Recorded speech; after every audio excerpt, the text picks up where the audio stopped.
তাহলে তো নির্বাচন করব, আর যদি না না সুস্থ না থাকি তাহলে তো করবো না। এখানে কে আসবে না আসবে সেটা বড় ব্যাপার না, জনপ্রতিনিধির দ্বারা এটা সম্ভব, যদি সে আন্তরিক হয়, যদি তার সিটিতে সে ওন করে যে এটা আমার শহর, এটা আমার দায়িত্ব। আর যদি মনে করি যে গতকালে ফাইল সই করবো, হ্যাঁ, আর আমার আখের গোছাবো, সেটা ভিন্ন ব্যাপার। কিন্তু আসলে কাজ করা খুবই কষ্ট, কারণ কাজ তো হাওয়ায় টাকা আসে না। তোমাকে একটা প্রোফাইল তৈরি করতে হয়, সেটা ভেটিং হয়, স্থানীয় সরকার মন্ত্রণালয় হয়, তারপর পরিকল্পনা মন্ত্রণালয় হয়, অনেক ঘাট পার হয়ে যায়, তারপরে একনেকে উঠে, একনেকে অনুমোদন হয়, সেই অনুমোদনের রেজুলেশন সহ অর্থ মন্ত্রণালয় যায়, অর্থ ছাড় হয়, তারপরে টেন্ডার করতে হয়। একটা লেংদি একটা প্রসেস।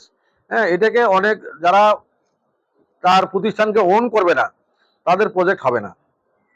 হ্যাঁ, এখন তুমি ফাইলের পিছনে তুমি যদি পার্সু না করো, তোমার ফাইল আগাবে না, ধুলে পড়ে পড়ে থাকবে। তো এই জন্য এই কাজগুলো যারা শহরকে ওন করে, দায়িত্ব মনে করে যে এটা আমার দায়িত্ব, তাহলে সে তার পক্ষে সম্ভব। আর কিছু আছে পাওয়ার ইমপ্লিমেন্ট করা। হ্যাঁ, অনেক অনেক সিটি মেয়র আছে, তারা হেভি ওয়েট। আমি কিন্তু আর হেভি ওয়েট হতে পারিনি। হ্যাঁ, যারা হেভি ওয়েট, আমি চার নেতার এক নেতার ছেলে। হ্যাঁ, আমি লিটন সাহেব, আমি খালেক সাহেব। হ্যাঁ, আমি এই ধরনের কিছু হেভিওয়েট লোক, তারা প্রেশার দিয়ে কাজ করে।